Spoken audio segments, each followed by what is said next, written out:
Hi, I'm Jessica Woll, author of The Wise Divorce and the podcast, The Wise Divorce. And today we're going to talk about what you do once you've actually made that final decision to file for divorce.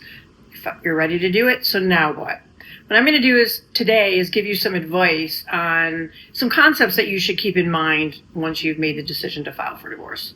First of all, I think it's important to note that all divorces are different. There's no such thing as a one-size-fits-all divorce. I cover this in chapter 6 of my book, The Wise Divorce. And I just want you to know that your situation is unique and your relationship with your spouse is something that really only you and your spouse understand. You know, the outside world are going to have their opinions and their comments and, try to help you with their sage advice. But at the end of the day, it's up to you and your spouse. And if you have children, you want to maintain that your spouse is an ally, that you will be a family still once you get divorced, but you'll just be a different version of a family. You want to have each other's backs if possible.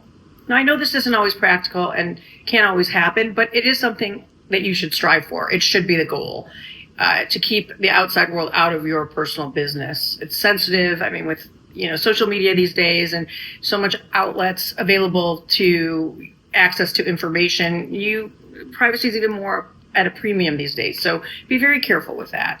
I mean, if you can't get your spouse on the same page, then you want to still maintain privacy from your end because, again, as I've talked about before on this channel, you can only control yourself.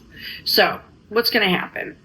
People are actually going to be intimidated by the fact that you're getting divorced. And this might be kind of crazy, but the number one reason that people actually have a reaction that may be negative to your divorce and they don't seem supportive is they might be jealous.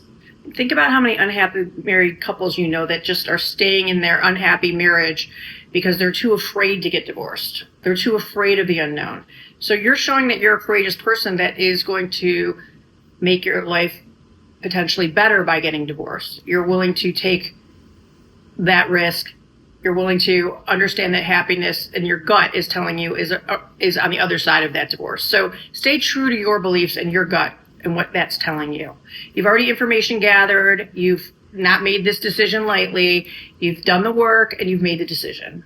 So stick to it. Now, what I find is some people are going to let you down, right? That's what we're talking about. The jealousy, the lack of support. So consider divorce the silver lining of it, that it is a great weeder on who you do not need in your life anymore. Your true blue friends are going to be there for you.